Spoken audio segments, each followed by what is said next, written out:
The film opens in a location called the New World. A ship of hunters sails across desert sand.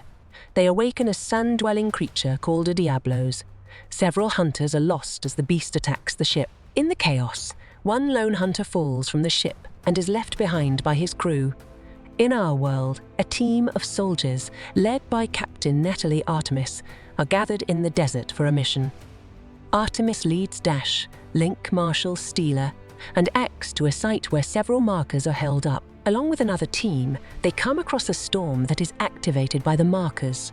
The ground begins to shake and crack open, sending Artemis and her team falling down a crevice. The team wakes up in the desert. They come across the charred remains of the B team, burnt by something more powerful than anything man-made. Artemis leads her team in their vehicle until they come across what appears to be a giant ribcage. From a distance, the hunter can see them and attempts to warm them with an arrow covered in chalk, but the men misinterpret it as an attack and fire on him. Soon, the Diablos begin to make its way toward the team underground before bursting out of the sand. It chases them down as they try to fire upon it. Axe is killed when the Diablos swings at him, while Stealer is impaled by its horn. They lose the beast by hiding in a cave. As night descended, the team believed themselves safe, nestled in the cave's shadows. However, their respite was shattered when the Nerscylla, other monstrous arachnids dwelling in the cavern, discovered their hiding place. In the ensuing chaos, Marshall met a grisly fate, consumed by the relentless creatures, just as Artemis succumbed to unconsciousness from a powerful blow.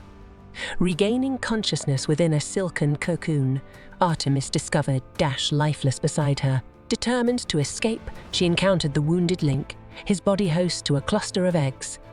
In grim realization, the eggs hatched, and the larger Nerscylla loomed, devouring Link before her horrified eyes. Fleeing the cavern, Artemis emerged into the daylight, where the Nerscylla weakened.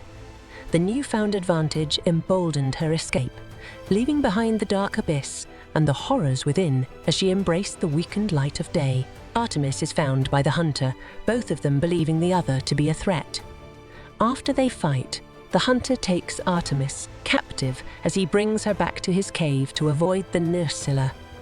He denies her food and water as they hear the creatures trying to get in. Artemis eventually frees herself and continues to fight the hunter, even tying him up herself.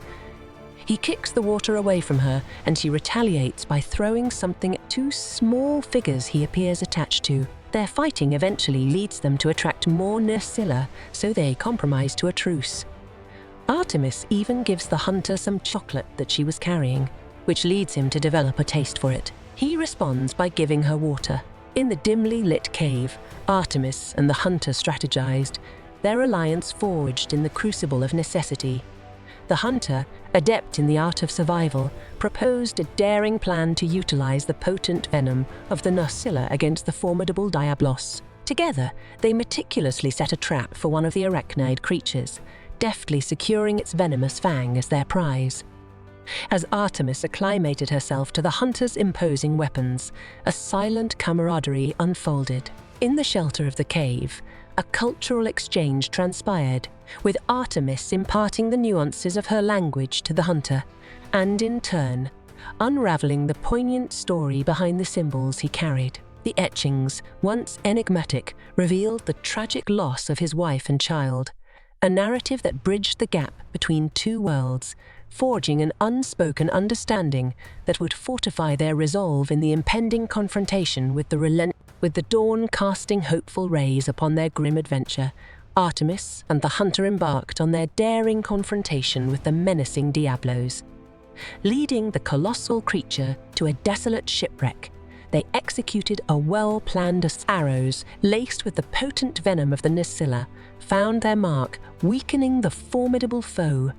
In the heat of the battle, Artemis unleashed a relentless barrage while the hunter, undeterred, sought to pierce the monster's head with his sword. A fierce struggle ensued, and although the Diablos managed to knock the hunter aside, Artemis seized the opportunity. Climbing atop the creature's head, she drove the sword deeper into its skull, ultimately bringing the behemoth down. Victorious, but not unscathed, Artemis rushed to tend to the fallen hunter. Through her unwavering determination, she revived him, and with newfound strength, they pressed forward on their arduous journey. Their bond forged in the crucible of shared adversity, propelling them towards the unknown challenges that lay ahead. The two make their way to an area with herbivorous monsters dwell. Further up is the sky tower that can get Artemis home.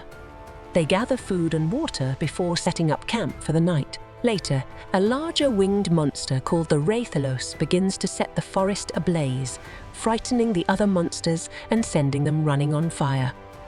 The hunter's previous crew, led by the admiral, arrives to send the creatures away and get Artemis and the hunter out of danger.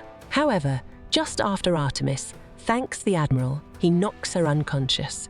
Artemis wakes up chained in a cage with the other crew members observing her like an animal. They also have a feline.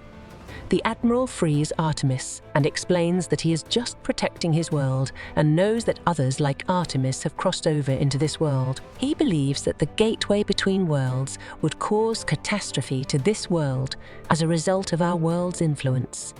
He tells Artemis about the Rathalos and that it is extremely dangerous, but it is weakest before it breathes fire. They plan to launch an attack against the beast to get Artemis home. Artemis follows the admiral and his crew as they attack the Rathalos. As the creature retaliates, Artemis runs off a ledge from the sky tower, which sends her back to the regular world. She is found by other soldiers, but the Rathalos has also made its way through. It lays waste to the soldiers, but Artemis manages to grab a crossbow and an explosive.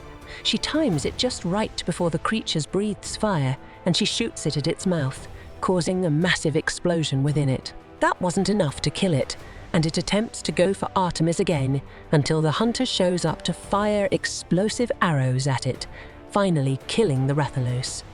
The admiral shows up to tell Artemis that another monster is coming to prepare another attack. Artemis decides to continue fighting with them, and they launch another counterattack.